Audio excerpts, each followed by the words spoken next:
a relação amorosa como sintoma de falhas ambientais pregressas e a relação amorosa como possibilidade de crescimento emocional.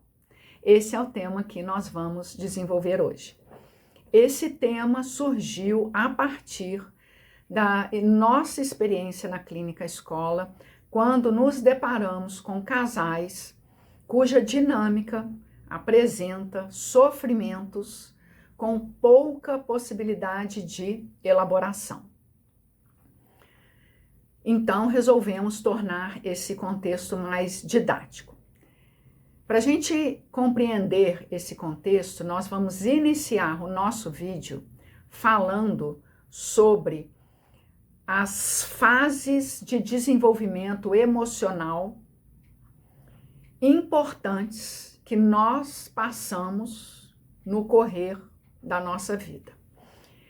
Portanto, existem fases, sobretudo na primeira infância, cujo desdobramento vai levar o adulto a se posicionar na vida e nas relações amorosas de formas distintas, dependendo do desdobramento daquelas fases.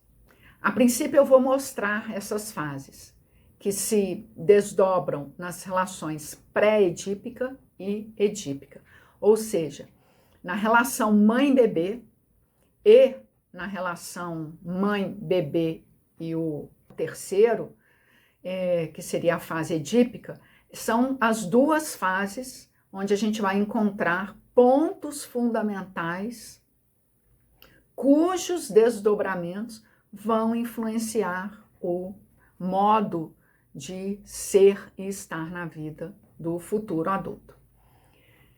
Nessas fases a gente destaca na relação mãe-bebê a fase da dependência absoluta, quando o bebê é totalmente dependente da mãe, e a fase da dependência relativa.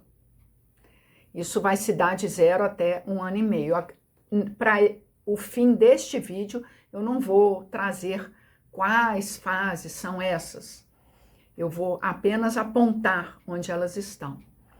E na fase da relação edípica, a gente vai encontrar as ambivalências, a vivência do amor e da agressão, a rivalidade entre irmãos e ainda o processo das identificações. Portanto, a forma como o sujeito atravessa esse primeiro tempo é fundamental para a forma como esse sujeito vai se posicionar nas relações significativas, para o nosso caso, nas relações amorosas. Cada fase ela vai carregar afetivamente o próprio sujeito de determinados afetos.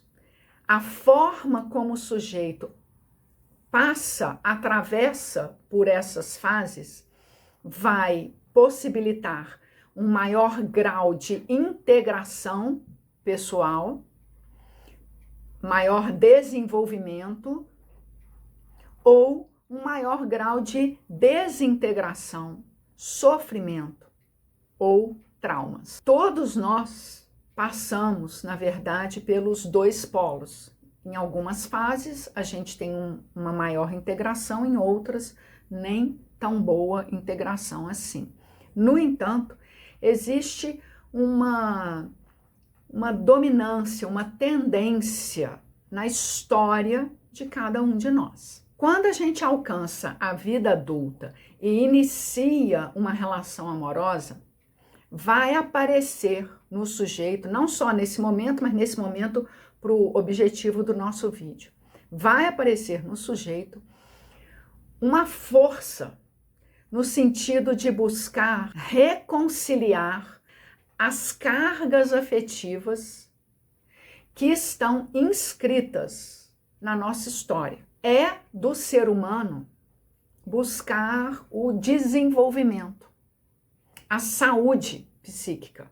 E na busca da saúde, a gente precisa elaborar conflitos, traumas, dificuldades que possam estar presentes, ainda que no aspecto inconsciente, na nossa história. Então, o indivíduo, aquela criança, futuro adulto, inicia um relacionamento amoroso. O encontro amoroso pode se apresentar como sintoma de falhas ambientais precoces ou como potencial de crescimento emocional. Quando o encontro amoroso se apresenta como sintoma de falhas ambientais precoces, a relação vai reeditar pontos conflituosos de cada elemento do par.